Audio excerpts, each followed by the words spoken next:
So you've done maybe 3 or 4 rows. It's starting to look like this, so now we need to work on decreasing. So I will show you decreasing. You'll need this to reduce the number of stitches. So now we have about, I think the number was like 18 actually. It wasn't 16, I miscounted. So we'll decrease. I like to hide my decreased stitches at the hip just because the trained eye can always spot where someone has decreased. So at the hip they're a lot less noticeable. So we're going to insert into the stitch, grab the yarn, pull through. We're not going to do anything. We're going to move on to the next stitch. Insert, pull through. So now we have 1, 2, 3. Yarn over, pull them all through at once, and we have decreased a stitch. And then you continue on. So this row has 1 decrease. When you get to this side, you'll decrease again.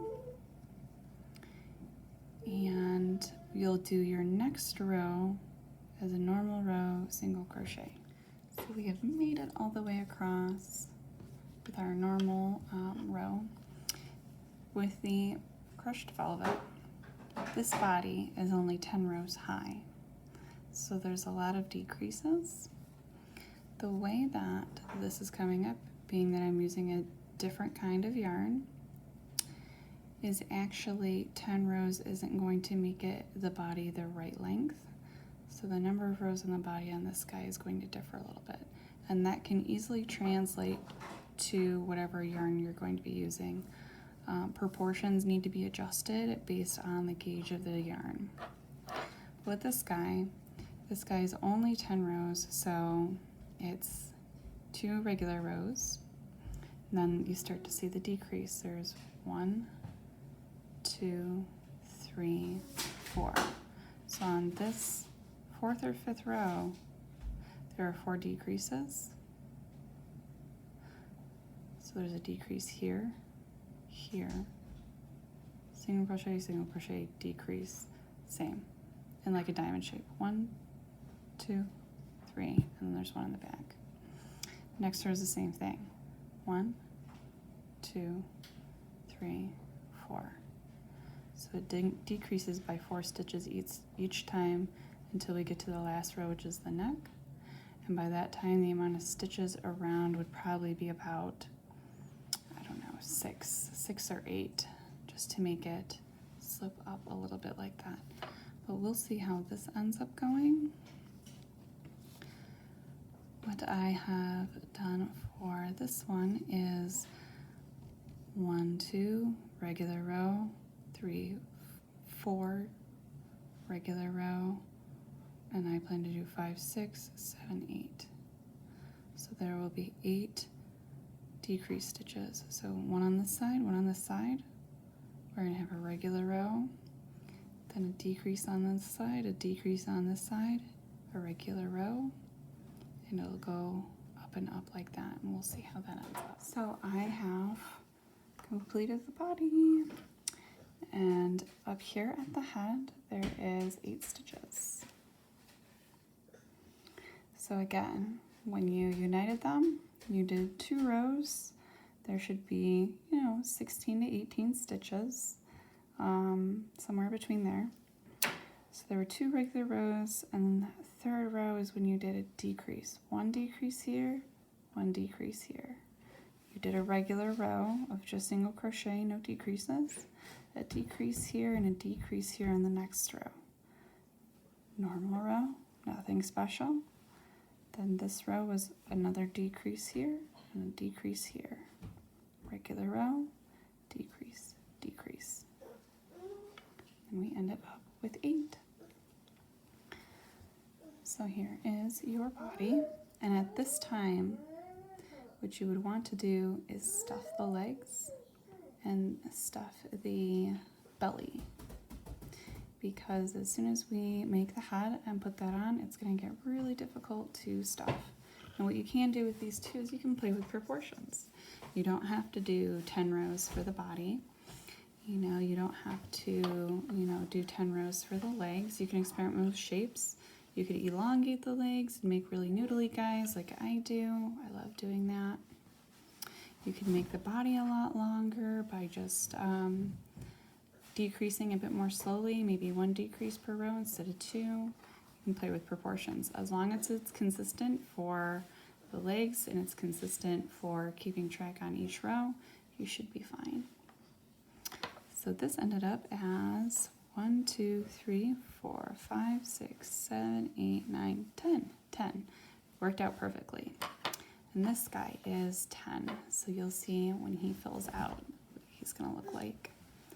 And we'll see how that same pattern is going to translate to this kind of yarn a little bit later.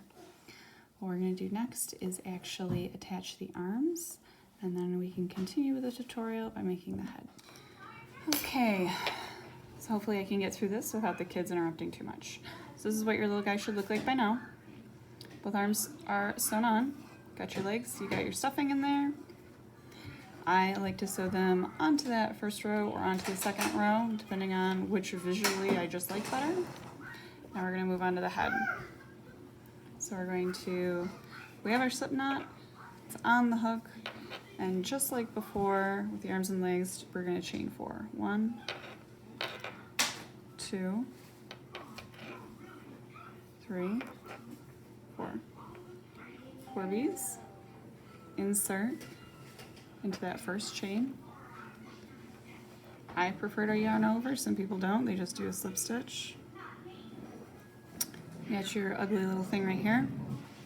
And we're going to do 2 single crochets into each chain. So there's the first chain, that's 1. Into that same chain, 2,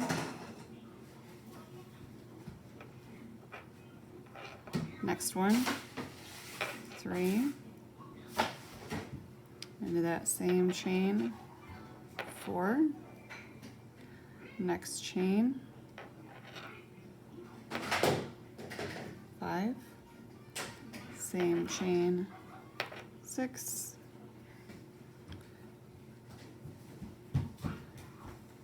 next chain, 7, same chain, 8. So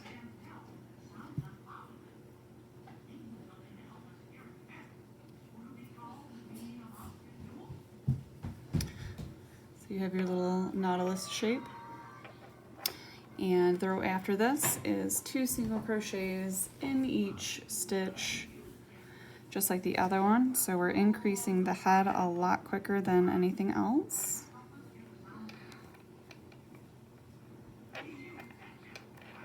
Whoop.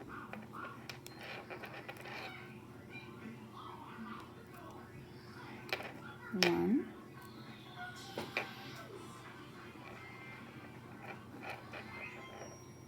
2, next chain, 3,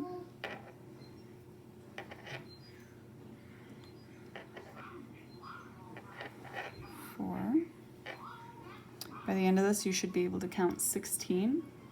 And at this point, if you can get them under the V's, I mean, that should be how you're able to do it, so you can more clearly see them. 5,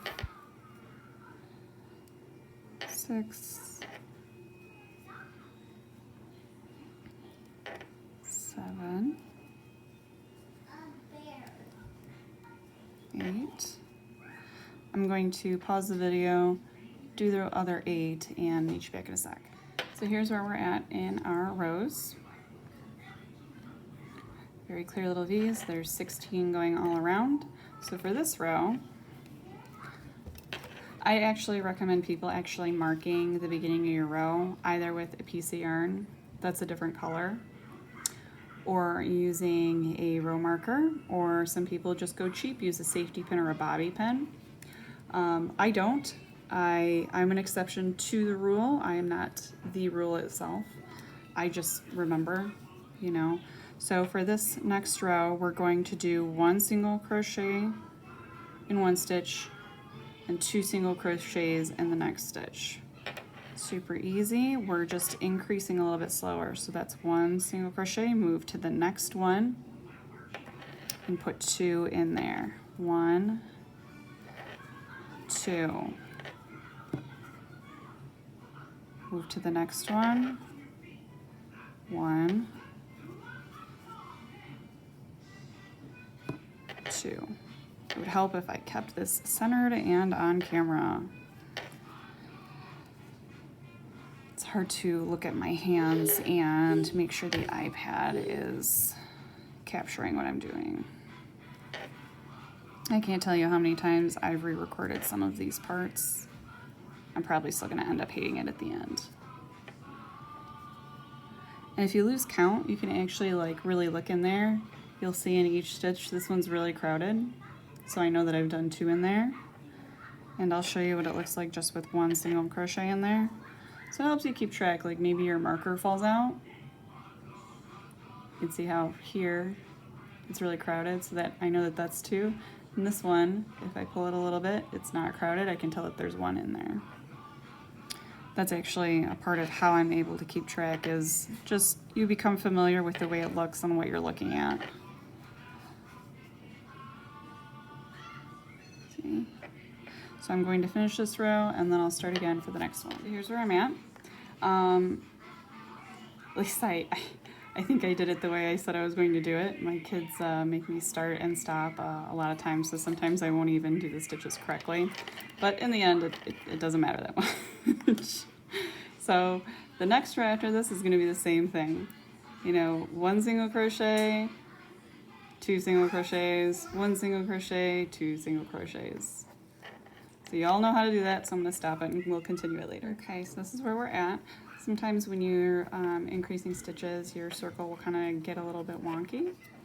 As long as that isn't too dramatic, it should be fine. I've had them get like super wavy, like kind of like that.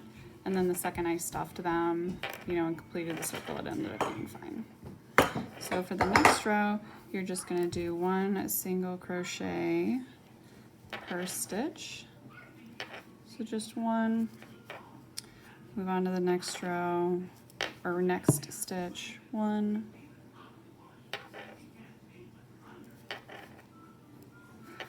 So you're just going to do, yeah, 1 single crochet per V all the way around. Easy. And then I will come back with the next set of directions.